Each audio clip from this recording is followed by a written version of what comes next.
IBM, believe it or not, actually studied this in the 60s. There was maybe they still have it, but it was called ASDD, or IBM Advanced Systems Development Division, and they postulated on the future of the cyber society, which was going to arrive by the year 2000. 2000, Yeah. yes, okay. Okay, so they were off in their timing, but they basically described it down to a T. Autonomous vehicles, autonomous garbage collection, autonomous delivery of everything, machines creating machines, machines servicing machines, and they realized that the percentage of the population that actually produces wealth is going to shrink more and more. From Inside the MotoMan Studio, these are extraordinary stories of ordinary folks and how they became the people shaping the car world, the tech world, and our future. In the first season of this show, in front of a live studio audience at the Peterson Automotive Museum, I introduced you to a guy who crashed the first time he ever drove, couldn't graduate high school until he was 22 years old, and was subsequently shipped off to military school. But then he sort of turned things around to the point where he invented the most iconic sports sedan to this day on the planet. He also invented the Dodge Viper, and if that weren't enough, he rose to become the vice chairman of General Motors. And now, in his late 80s, he still flies his own personal fighter jet. So let's check back in with the guy that is the closest thing to the real James Bond that you and I have ever met. So what are you doing with yourself these days? Well, I'm a board member of about 6 different startup companies in various fields, but all but one are engaged in some form of advanced technology, whether it's battery chemistry or advanced steels or stuff like that. The Destino, that's pretty much dead. Nobody wants high-end sedans anymore anyway. My general gut feeling is you've got the Bentley now in the SUV world. You've got the Lamborghini. Ferrari's talked about it on and off, on and off. Porsche has done very well. What we've seen is there was a lot of hubbub about the Bentley. Then the Bentley came out, and not many people are buying them. Well, I don't think the Lamborghini's going to sell very well either. Yeah, but look at them. I mean,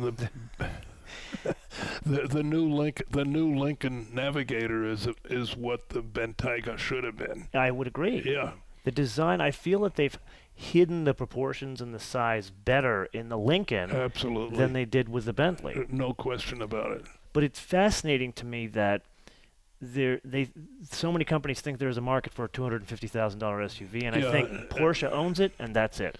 You know what? It was the same thing with $300,000 sedans. Remember, with the Maybach and everything? Absolutely.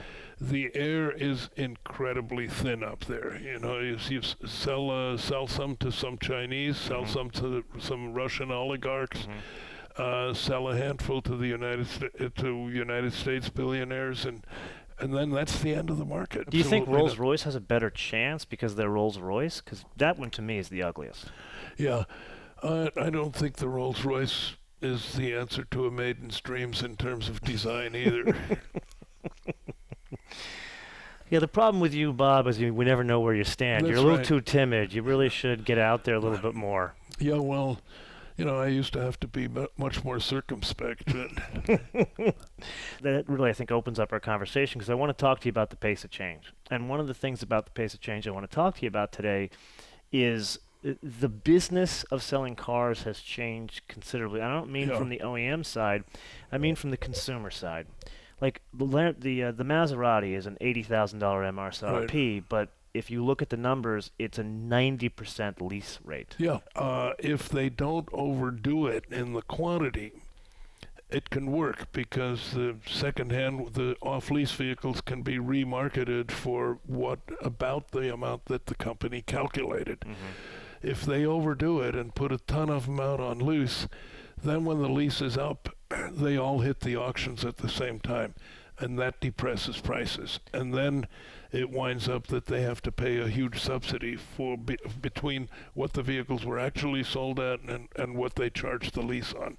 When I was president and then later vice chairman of Chrysler, I kept a very tight lid on Grand Cherokee leases. I said, we're not going to do more than 25 or 30%. How do you do that? How do you go in and say that when so many, like, Chrysler's really is one of the worst offenders on these cheap leases. Yeah. How do you keep the board or whoever makes these decisions from saying, look, this is a bad long-term decision? Yeah, well, I was successful at doing that, and I was able to cap it at about 25%. That's unusually low. Well, but remember, this was 20 years ago. And the minute I left, the sales guy said, "Thank God he's gone," and they did lease blowouts on Grand Cherokees and had some incredible months.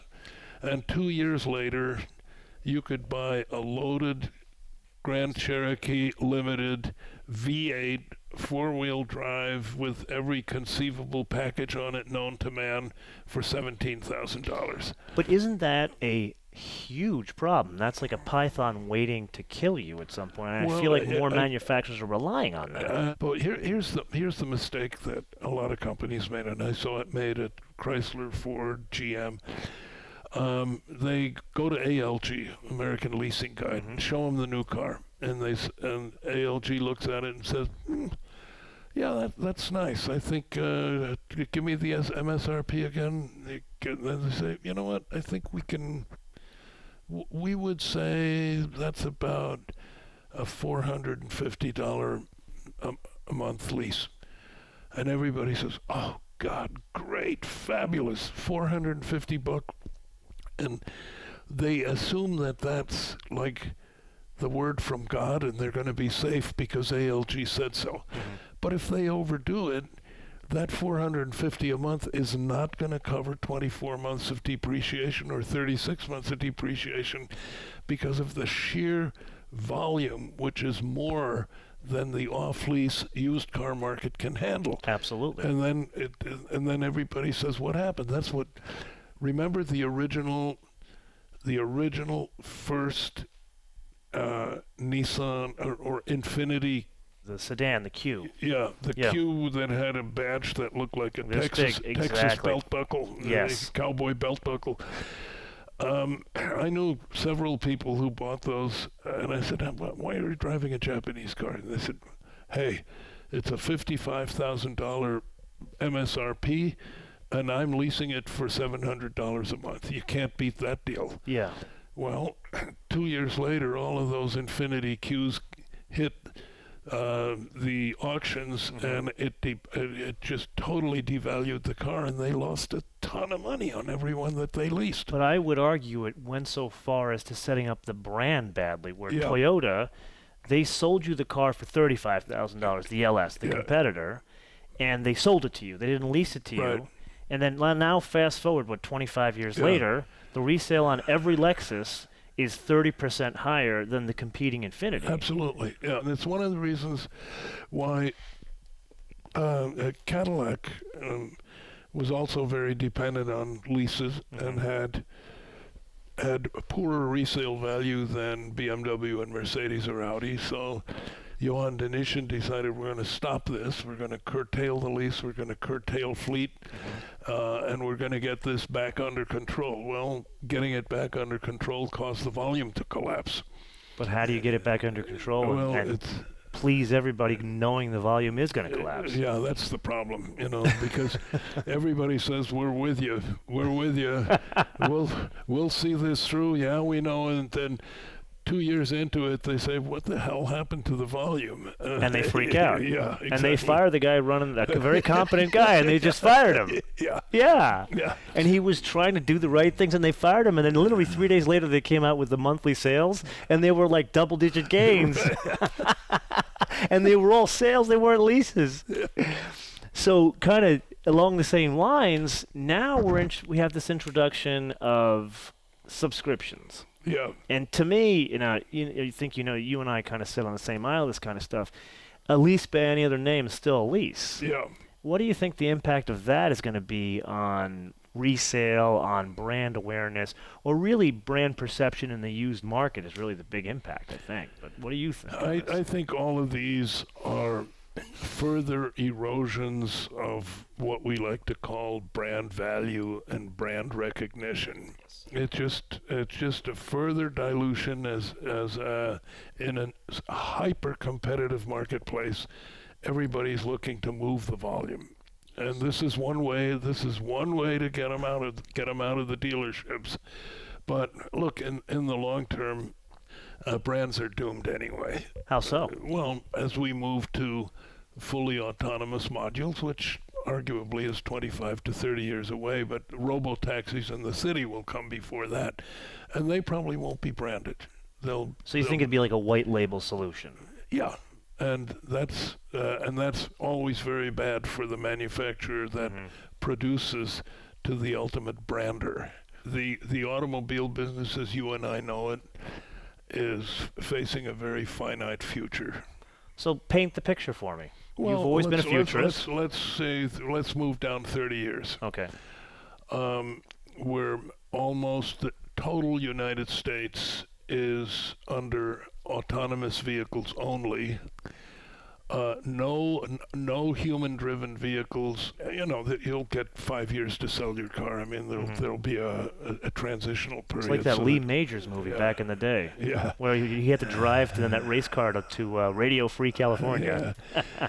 So, and personally owned modules will be permitted in the rural areas, so that if you want a minivan module with your kids' stuff in it, you can have that at home. Yeah. But the minute it enters the big computer-controlled transportation system, you have to key in your vehicle, and it will be sequenced into the transportation flow. But in the urban areas, privately owned vehicles, whether human-driven or fully autonomous, simply will not be permitted. Now, it's funny, you talk to folks who are supposedly experts in the autonomous world. Their vision on this, their runway, is much less than 30 years. I've often disagreed with them because there's a lot of it. The problem is in the legalities. We don't know what we don't know. Yeah, that's true. And you asked me for the ultimate state, and that's 30 years. Robo-taxis in cities, that's going to happen a lot earlier. When do you think? Well, it'll transition in 3 to 5 years at the latest. And I think in 15 years, the transition to robo-taxis only in major cities around the world, no private vehicles allowed within the city limits, that will be complete in 15 years. It will all be autonomous and brandless, to where you basically just order up a module of your choice. Yeah. And the choice will be various levels of luxury, entertainment stuff, or size. But at that point, it's just going to be basically like Uber, but with no driver. The volumes collapse. Yeah. No matter who you are. In the white label world, the reason brands don't matter is that the big fleets, and GM is obviously, GM, for instance, is planning to have enough capital to where they can be an owner of one of the big fleets.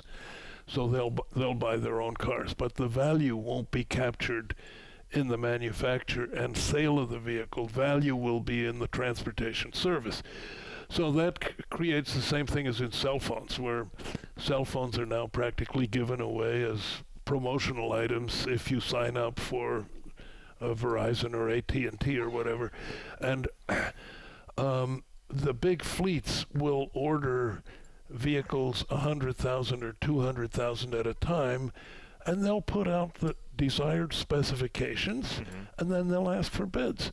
It's exactly like the battery business I was in when I was CEO of Exide, where you'd get like Kmart or Pep Boys would say, we're buying 2.5 million batteries next year. Here's the specs. What's your price offer? And the lowest bidder who meets the spec gets the business. And you talk about cutthroat and no profitability. Beyond. That's a terrible world to live in. I was in the tech services business. It's a horrible business. I mean, you get the first mover advantage, but that does not last long. What's that saying you were saying about your son-in-law?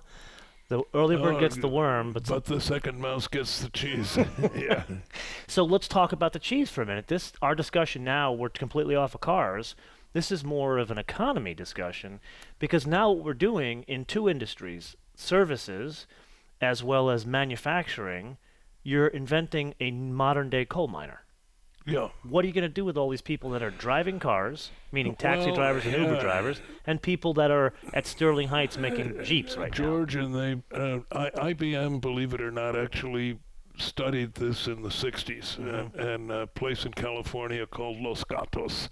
Maybe they still have it, but it was called ASDD, or IBM Advanced Systems Development Division. And they postulated on the future of the cyber society, which was going to arrive by the year 2000. 2000, yes, okay. Okay, so they were off in their timing, but they basically described it down to a T.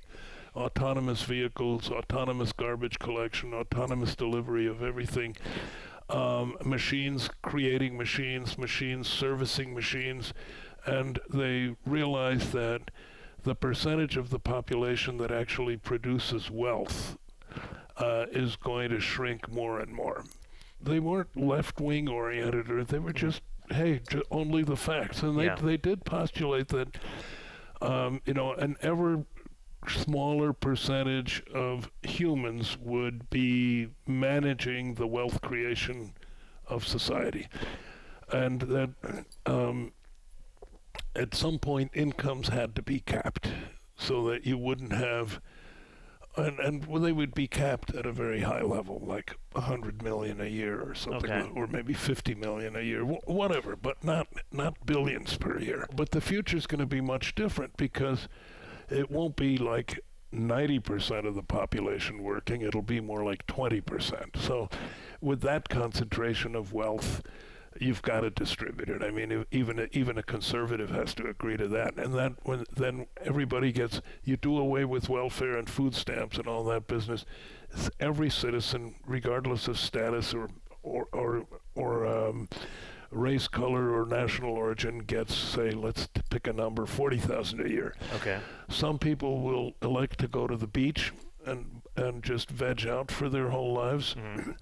But others, and this is what IBM postulated, others will return to crafts which in and of themselves would not support them. So a rebirth of a local specialty bakery. You could call that YouTube, I can tell you that right.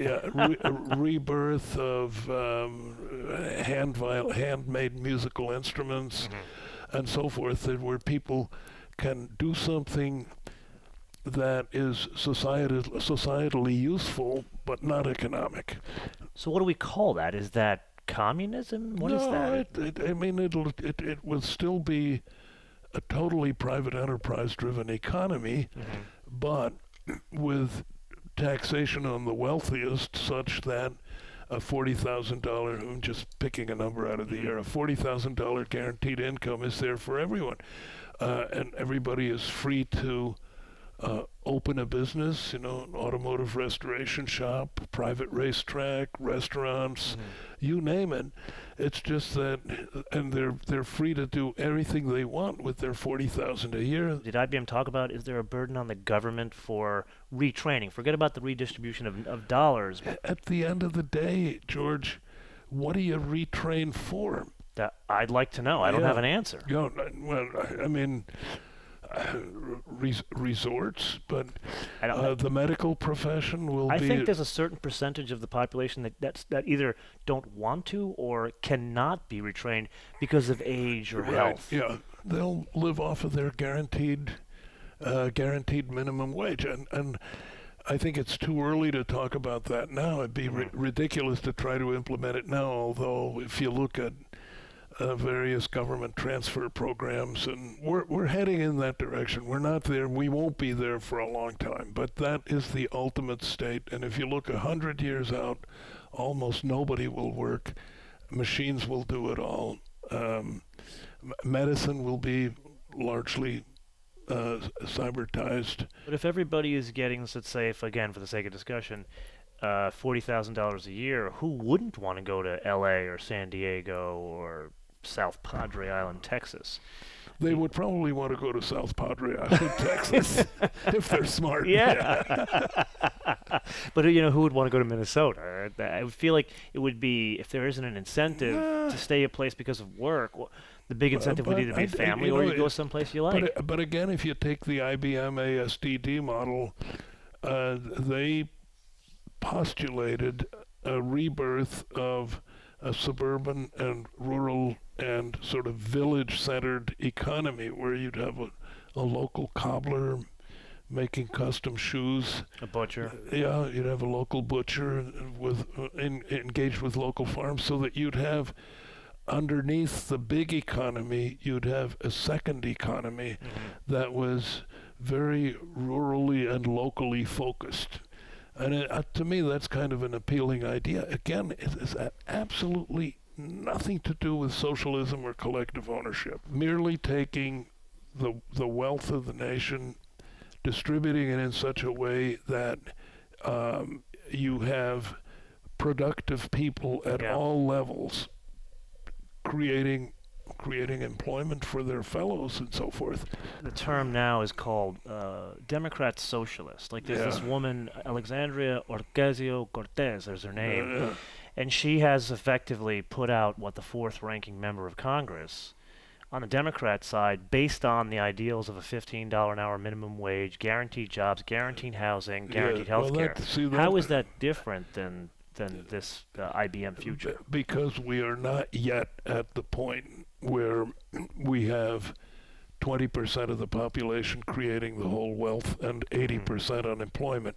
We are now under the Trump administration of the lowest unemployment rate and lowest black unemployment rate since it's been recorded.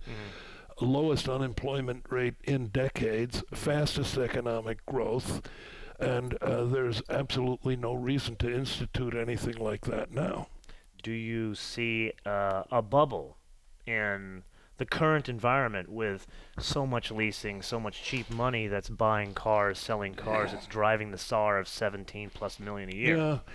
I don't know how all the companies are managing their leasing. If they're mismanaging it and going for the short term and doing like people did in the 80s where whatever you couldn't retail went into daily rental, and the daily rental companies were cycling the cars every 2 months and depressing used car values all over the place. I mean, that was ridiculous. But I think now everybody is exercising a degree of discipline because most of them remember what happens when you don't. So I don't see a bubble there. I certainly don't see a bubble in the economy. And, one sort of leading indicator in the economy on whether it's a bubble or not is the demand for transportation of goods.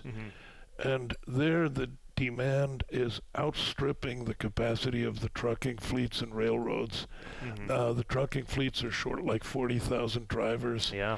And pilots, the shortage of pilots. And everything, even the good delivery services in a lot of places are running a 2 and 3 day backlog. So logistics are a big indicator of the strength of the underlying strength of an economy. And then there's building. Now, some people will tell you one of the reasons for the current building boom was the deregulation, and that under the Obama administration you couldn't get anything built because there was environmental assessment. And with the Trump administration sweeping a lot of that away, people suddenly find, wow, now we can put that building up. So you could argue that maybe some of the current commercial building boom is due to deregulation. I'm not sure how much of it is that, but let's face it, the building industry is healthy, transportation industry is healthy, automobile industry is healthy, and you've got consumer sentiment. And consumer sentiment is always a good thing to look at, and there is no pessimism out there. What should we infer in cities like New York and Los Angeles, where the average price of a home cannot at all be supported by the average income of those Yeah. cities. What should we infer from that? Well, it's just that there isn't enough housing for it So it's to simply go a around. supply and demand Yeah, thing. it's a pure supply and demand thing. And you can't fix it with minimum wage. I mean, No. establishing a minimum wage merely means that you are interfering with the market mechanism. Mm-hmm. And companies, for instance, Seattle has a $15 minimum wage. So Didn't they repeal it? Oh, no, it was the tax they repealed, the Yeah. employee headcount tax, yeah. So they've got a $15 minimum wage. I go to one of my favorite restaurants there when I'm on business for one of the boards that's the companies in Seattle, and I said, where are all your waiters? And he says, well, we're having trouble getting them in since the $15 wage. I said, no, they make more money. No, they're down to working 3 days a week, because if they work 5 days, their income is such that they lose all the ancillary government benefits. So they've run the numbers, and they're better off capping their income so that they still get the food stamps and all that other stuff. That is disgusting. Yeah, of course it's disgusting, but that's what happens. Or it results in lower employment, because a business says, I'm sorry, I can afford $11, I can't afford 15. Mm-hmm. 3 of you are laid off. And this, but I'd be willing to work for $11. I'm sorry, the law says I can't Law says hire you 15. for that. I mean, this is absurd. And a government mandate, like rent control, never works. Minimum wages never work. It's just people who fundamentally don't believe in the market mechanism think that they can fix problems by mandating solutions, and it doesn't work. You put in rent controls, nobody builds apartments. Extrapolate the conversation out a bit more. You're no longer going to need to buy a car because you're subscribing to a car or being a service that's going to transport Right, yeah. you. If you back that out, it changes how you go about your life, because you and I were brought up in this concept of you work, you go to college, you save Yeah. money, you buy a car, you put money in the bank, you may get married, you buy a house, and all. How does that change personal finance goals? All of this automation. I don't think it changes that in any way, except that the automobile is no longer a milestone, a financial milestone in your life on the path to success. You'd be focused on other things. Instead of a word from our sponsors, a brief interruption. As you can imagine, all of us here are incredibly excited about the return of Inside the MotoMan Studio, so much so we'd like to bring you more guests more frequently, and in the future make some of these live town hall events. So to that end, we'd like to ask you a favor. Can you help us get the word out? There are 2 really easy ways to do this. First and foremost, can you share the show, Inside the MotoMan Studio, on your favorite social platforms? That includes Reddit. I would argue Reddit is even more important than the usual suspects. And then second, this is now a podcast. So go to your favorite podcast directory and subscribe, rate, and review Inside the MotoMan Studio. However you choose to help us, we'd be greatly appreciative. And now, back to this incredible story. So today, we're dealing with tariffs. Yeah.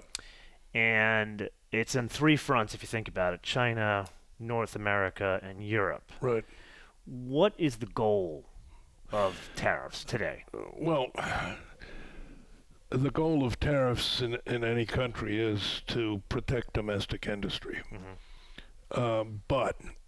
And there was a period, maybe 30 or 40 years ago, when Europe was on its way up, Japan was on its way up, Mexico was on its way up, et cetera, and they said, look, we need some protection because we have an infant industry that needs to be nurtured a little bit, so we're going to have to put tariffs on your stuff, but we don't expect big tariffs on ours because we're going to have to live off of exports. And the U.S. said, that's fine. We're so big and powerful, and we see it as our mission to bring the rest of the world up to our level. And that may have been justified 25 or 30 or 40 years ago, but today there is no justification for China having a 25% tariff on U.S. cars. Agreed. Europe having a 10% external tariff on U.S. cars, and then a 20% value-added tax on top of that, which their products, when they're exported, do not pay the 20% value-added tax. And they come to the States essentially with a minimal tax load in the product. They get to the States, they pay 2.5% duty and whatever state tax is applicable. So, which is, except for California, always single digit. And this has basically resulted in the quasi-loss of American manufacturing industry. I mean, our home electronics, etc., power tools, etc., almost all of it is gone. And it's been replaced by an economy that imports. And of course, many people do very well off of importing stuff, which is why there's all this hue and cry. You know, the German car companies, oh, what's to become of us? What's to become of us?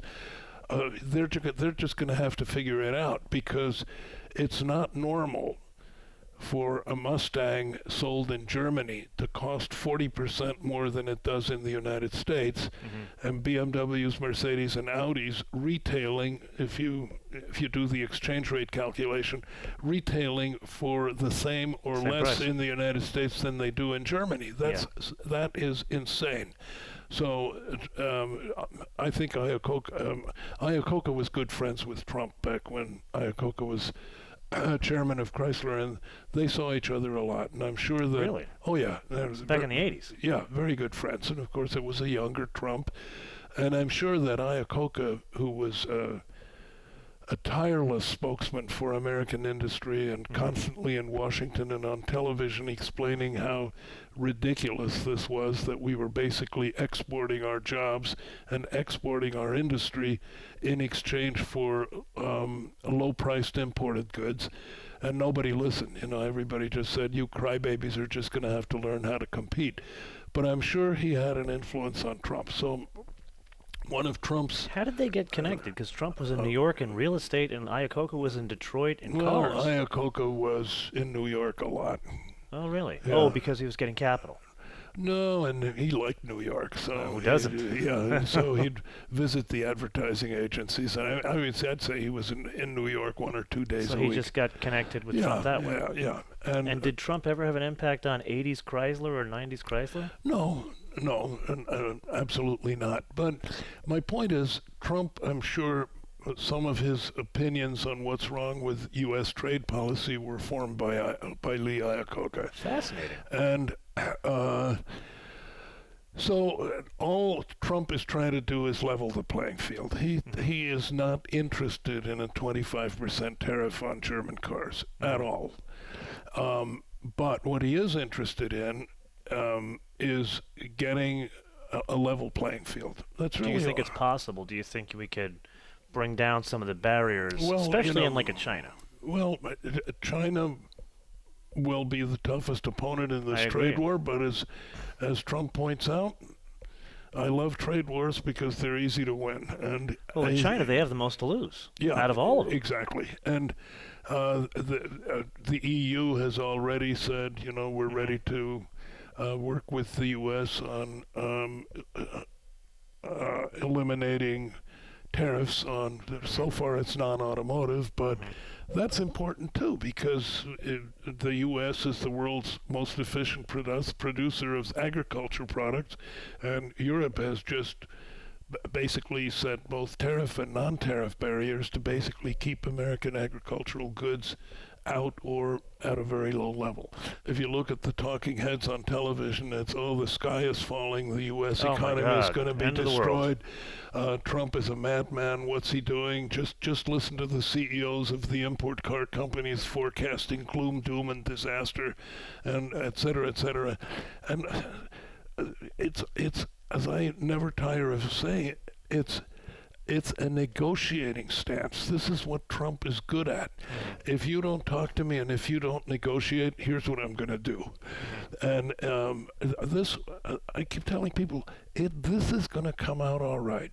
And the U.S. is going to be in far better shape at the end of it than we are now. Well, NAFTA needed to be renegotiated after, 20 years or something. Do you think we should have went after China first and just nailed them first? No, what Trump likes to do is take everybody on at once. That's a New York tactic. It's called you take the hammer out, hit him over the head, and ask questions later. Yeah. So I learned that in New York too. Yeah. At any rate, this will come out all right, and as is usual with the critics of the Trump administration, who are all betting against him, he's going to be successful, and then they'll say, well, yeah, but we expected even more, and this was easy to get, and so, the usual. He didn't really do it because he's too dumb to do it, and we close our eyes to the fact that he succeeded. So let me ask you. Let's step back even further, because this is a time when you were running. In the 70s, you were running Ford, right? Well, I was. Ford of Europe. Yes. Yeah, you were running Ford of Europe. And just for the avoidance of doubt for people who are listening to this, we have done the traditional Inside the MotoMan Studio with Bob already. It was a 2-hour and 26-minute conversation in front of a live audience at the Peterson Automotive Museum, and that's when you told us the story about how the reason why Pontiac got axed, because the government was like, hey man, you get to keep 3 brands. Right. Well, that's first they said 2, but then it was 3. And then because you showed a good business case, I think, for GMC. Exactly. You got to keep GMC, but then Pontiac had to go, even though it had a rear-wheel drive G6, a whole bunch of good stuff. It was definitely on its way back, but nobody was interested. Nobody wanted it. And it breaks my... Anyway, you were running Ford of Europe in the 70s. Yeah. You moved over to Chrysler, late 80s, early 90s? 86. Yeah. And I think in the late 70s is when things really started for car manufacturers negotiating to get into China. Yeah. And correct me if I'm wrong, because you were there, I wasn't, but just me reading history, I'm a big fan of history. It was Ford, Volkswagen, and General Motors got invited by the Chinese government to come in and basically re-architect the Chinese automotive industry. Yeah, with a Chinese partner. That's what I'm getting at. Yeah. I feel that Ford, GM, and Volkswagen, and ultimately it was GM and Volkswagen that kind of won the bake-off, the two of them. I feel that 3 of them or the 2 of them should have gotten together and said, we're not doing this partner garbage, because that set the stage for partners in every other industry. Am I wrong? Am I right? I don't know, but ultimately that's one of the things that's going to have to go in the negotiation. I think that's the biggest thing. No question about it. But if you contrast, that's taking the negative view of it. If you take the positive view, China found a way to permit the U.S. and European automobile industries to participate in the growth of the Chinese market. But it's very limited. No, it's not. I mean, the growth is phenomenal. And we're already at the point where suppliers are allowed to be wholly owned. But isn't it to a point where at any point the Chinese government or the Chinese partner can pull the plug, kind of like they did with Siemens and the trains? I think theoretically they can. In practice they cannot. I mean, the retaliation and so forth would be dramatic. See, I feel this is part and parcel to the tariff. I think it's part of the negotiation of the tariff. I'm sure it is, because the fact that American or German companies can't own more than 50% is crazy. Yeah. Well, it's not crazy. It's worked so far. And Volkswagen and GM and Mercedes and the Ford is not doing well in China. No. But I don't know the reason for it. I haven't gotten, I haven't involved myself in reasons, but it's an unbelievable source of profitability.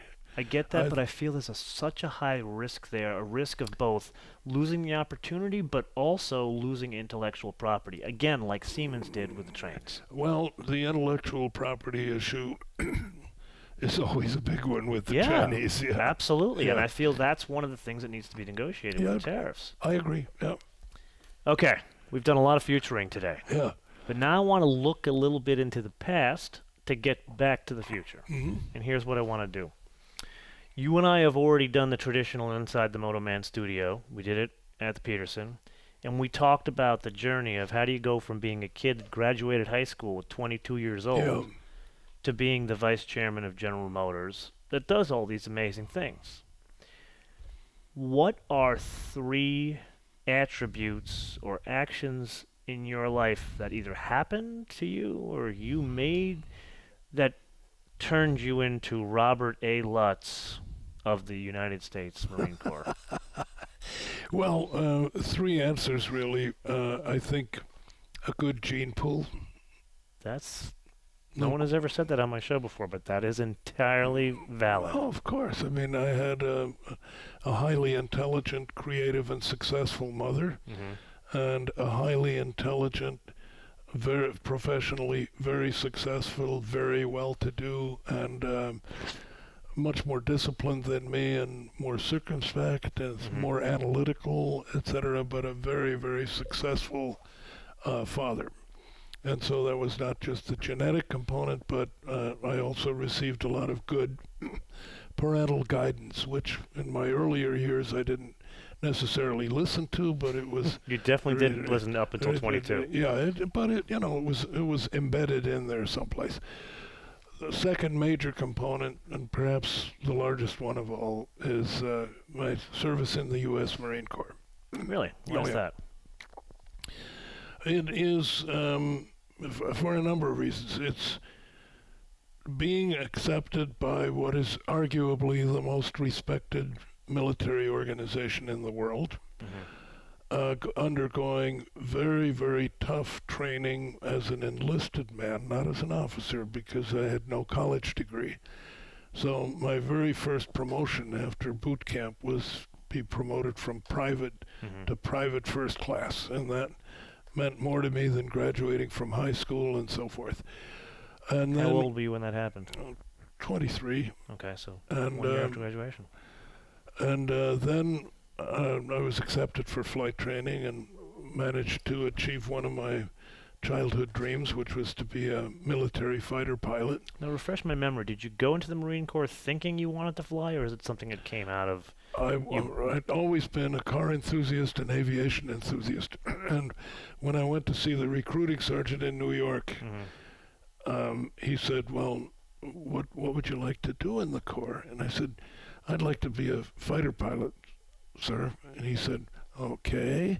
You got any college? Do you have a college degree? I said, no, I do not. I have maybe the equivalent of 2 years of U.S. college. He says, well, I'm afraid that won't do it for the aviation program, but I'll tell you what, I'll sign you up for a 2-year enlistment as a grunt. And once you're in, they'll give you tests, and if you do well enough on the tests, you can apply for flight training, and I'm sure you'll get it.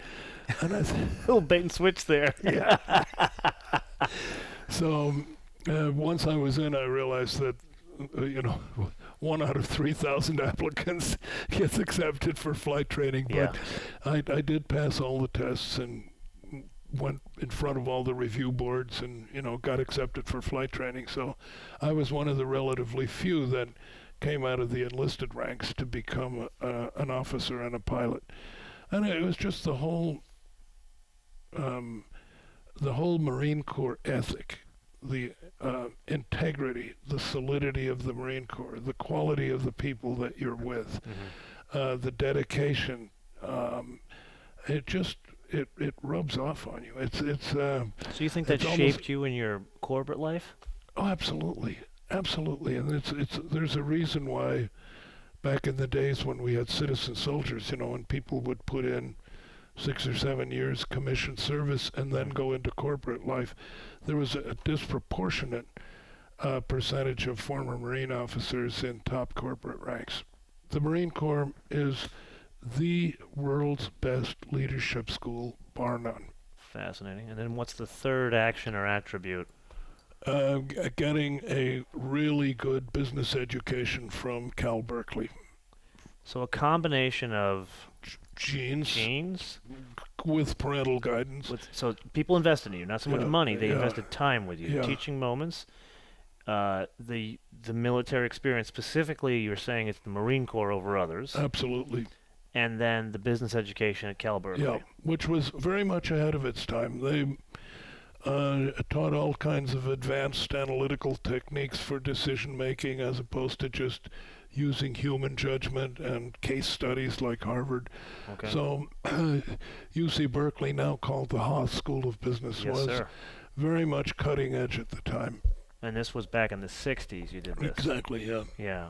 And you were, at that point, you had gotten your aviation commission, and you were working on the weekends with the Marine Corps. I was flying with the reserves on weekends. That's amazing. Business school, and then we're flying planes on the weekends. Yeah, and that's what made me so beloved of the left-wingers at school, where they would invite me up on the podium during the protests. And, with your shaved head? Yeah, and they always needed, for balance, they always needed a conservative speaker. So here was Robert A. Lutz.